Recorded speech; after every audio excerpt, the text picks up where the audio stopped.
ಶ್ರೀಧರ್ ವೆಂಬು ಅನ್ನುವರಂಥ ಒಬ್ಬರು ತಮಿಳುನಾಡಿನ ವ್ಯಕ್ತಿ ಇವರು ಒಂದು ಝೋಹೋ ಕಾರ್ಪೊರೇಷನ್ ಅನ್ನುವಂಥ ಒಂದು ಸಂಸ್ಥೆಯನ್ನು ಹೊಂದಿದ್ದಾರೆ. 15-20 ದಿನದಿಂದ ಕೇಂದ್ರ ಸರ್ಕಾರ ಒಂದು ಆದೇಶವನ್ನು ಹೊರಡಿಸಿತ್ತು. ಅಂದರೆ ಇನ್ನು ಮುಂದೆ ಎಲ್ಲ ಸರ್ಕಾರಿ ಕಚೇರಿಗಳಲ್ಲಿ ಆ ವೆಬ್ಸೈಟ್ಗಳು ಝೋಹೋ ಸೂಟ್ಸ್ನ ಮುಖಾಂತರ ಮಾಡಿ ಅಂತ. ಅಮಿತ್ ಶಾ ಅವರು ಕೂಡ ತಮ್ಮ email I ಡಿಯನ್ನು Zoho email I ಡಿಗೆ ಬದಲಾವಣೆ ಮಾಡ್ಕೊಂಡಿದ್ದಾರೆ. ಈ ಝೋಹೋ ಕಾರ್ಪೊರೇಷನ್ ಅವರು ವಾಟ್ಸಪ್ ಏನು ನಾವು ಉಪಯೋಗ ಮಾಡ್ತೀವಿ ಅದೇ ವಿಧವಾದಂಥ ಹರಟೈ ಅನ್ನುವಂಥ ಒಂದು ಆ್ಯಪನ್ನು ಇವರು ಮಾಡಿದ್ದಾರೆ. ಗೂಗಲ್ ಮ್ಯಾಪ್ಸ್ ಇರ್ಬೋದು, ಅದಕ್ಕೆಲ್ಲದಕ್ಕೂ ಪರ್ಯಾಯವಾಗಿ ಝೋಹೋ ಕಾರ್ಪೊರೇಷನ್ ತನ್ನ ಆ್ಯಪ್ಗಳನ್ನು ಡಿಸೈನ್ ಮಾಡಿದೆ. ಯಾವುದೇ ದೇಶ ಆಗಲಿ ಒಂದು ಹೂಡಿಕೆಯನ್ನು ಮಾಡಬೇಕಾದ್ರೆ ಇಲ್ಲಿಂದ ಲಾಭಾಂಶವನ್ನು ತೊಗೊಂಡೋಗ್ಬೇಕು ಅಂತಲೇ ಬಹುರಾಷ್ಟ್ರೀಯ ಕಂಪನಿಗಳು ನಿರೀಕ್ಷೆಯನ್ನು ಮಾಡ್ತವೆ. ಹಾಗಾಗಿ ನಾವು ಸ್ವದೇಶಿ ಕಂಪನಿಗಳಿಗೆ ಬೆಂಬಲವನ್ನು ಕೊಟ್ಟಾಗ ನಮ್ಮ ದುಡ್ಡು ನಮ್ಮಲ್ಲೇ ಉಳಿಯುತ್ತೆ, ಬೆಲೆ ಏರಿಕೆಯೂ ಕೂಡ ಕಡಿಮೆ ಆಗುತ್ತೆ ಅನ್ನೋ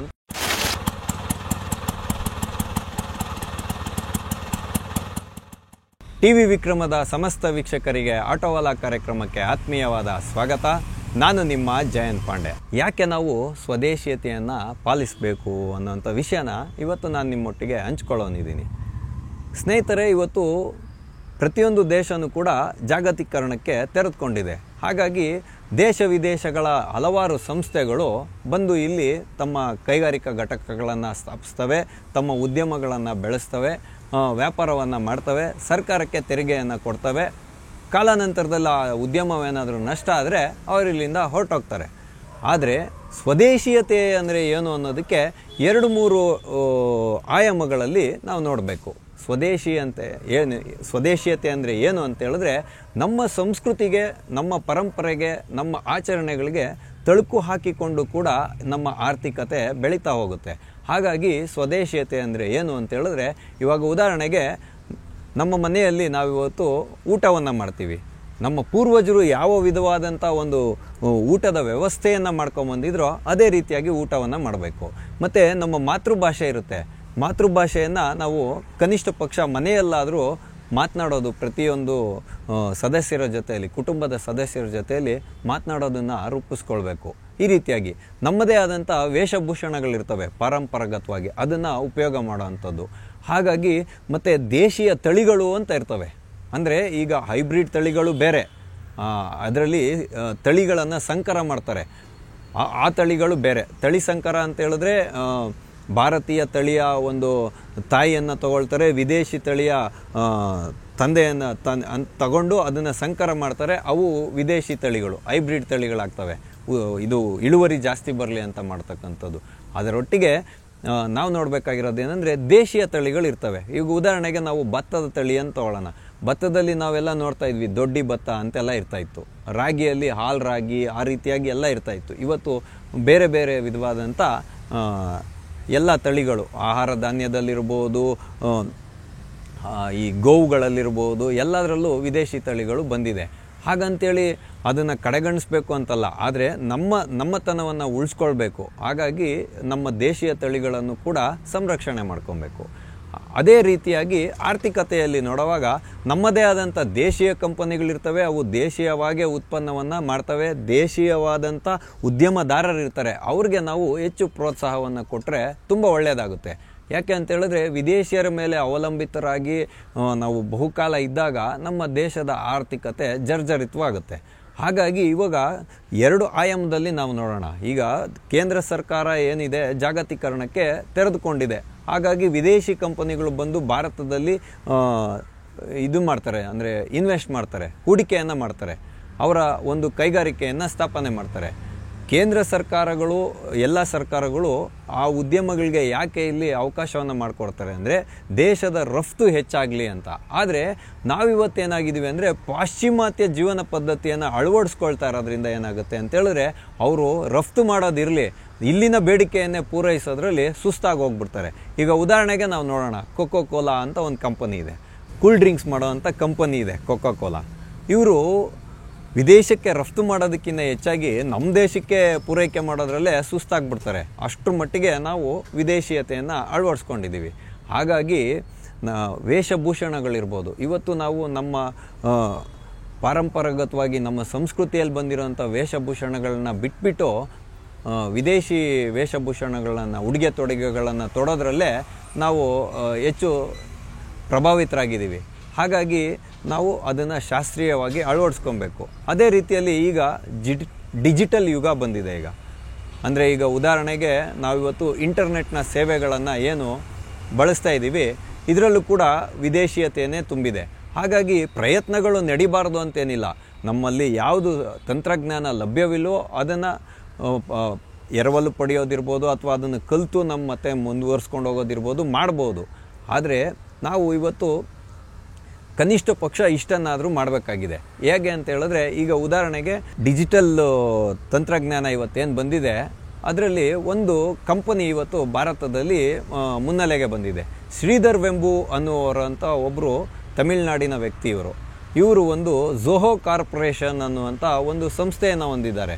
ಈ ಸಂಸ್ಥೆ ಇವತ್ತು ಏನು ಮಾಡ್ತಾ ಇದೆ ಅಂದರೆ, ಈ ಡಿಜಿಟಲ್ ಅಂದರೆ ಈ ಇಮೇಲ್ ID ಇರ್ಬೋದು, ಮತ್ತು ಆಫೀಸು ಸೂಟ್ಸ್ ಇರ್ತವೆ, ಅದರಲ್ಲಿ ಝೋಹೋ ಸೂಟ್ಸ್ ಅಂತ ಮಾಡಿದ್ದಾರೆ.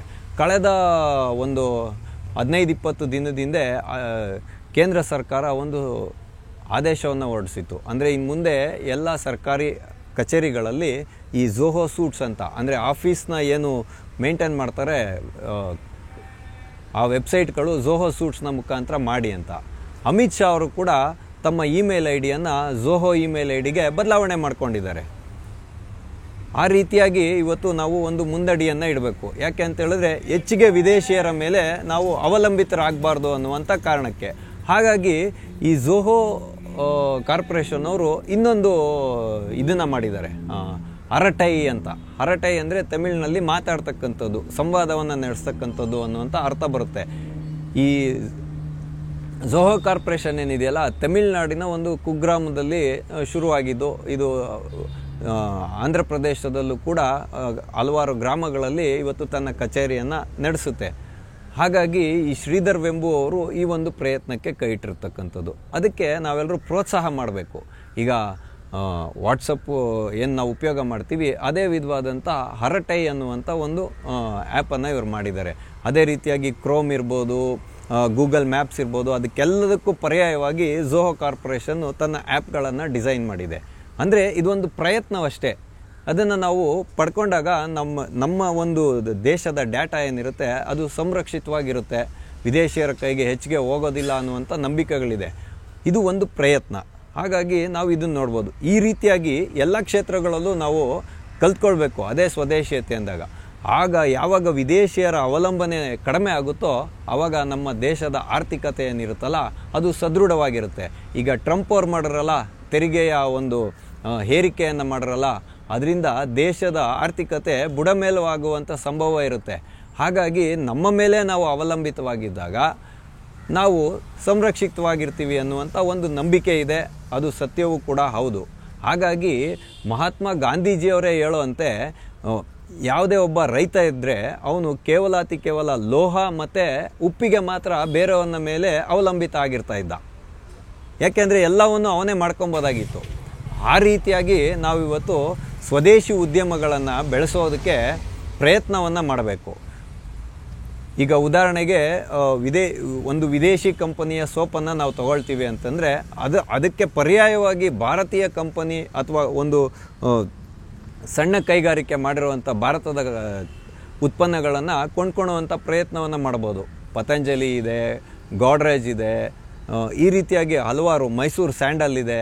ಅಂಥವಕ್ಕೆ ನಾವು ಬೆಂಬಲವನ್ನು ಕೊಟ್ಟಾಗ ನಮ್ಮ ಆರ್ಥಿಕತೆ ಸದೃಢ ಆಗುತ್ತೆ ಅನ್ನುವಂಥ ನಂಬಿಕೆ ಇದೆ.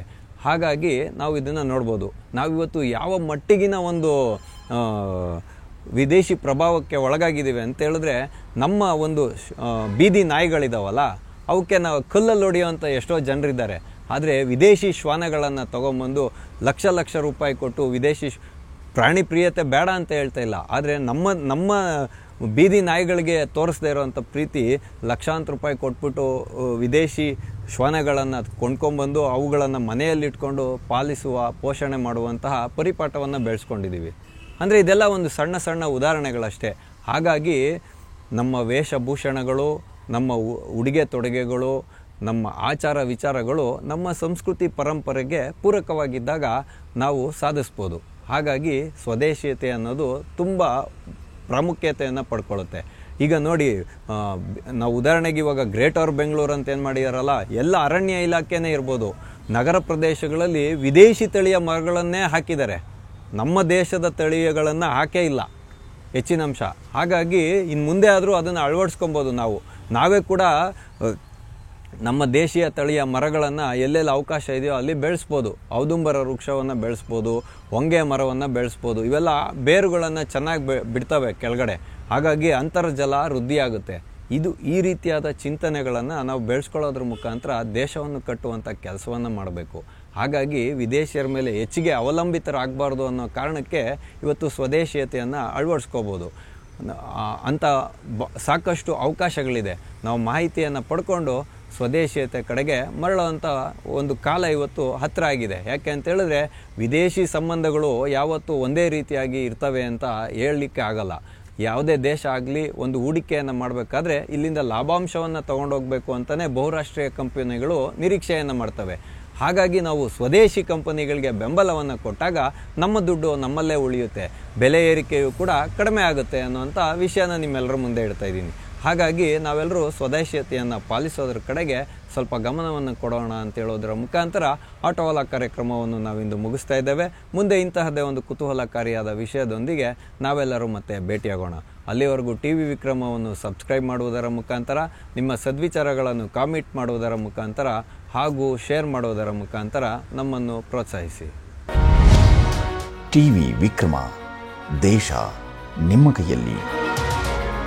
ಈ ಕಾರ್ಯಕ್ರಮ ನಿಮಗೆ ಇಷ್ಟ ಆಗಿದ್ದಲ್ಲಿ ಲೈಕ್, ಶೇರ್ ಹಾಗೂ ಕಮೆಂಟ್ ಮಾಡಿ.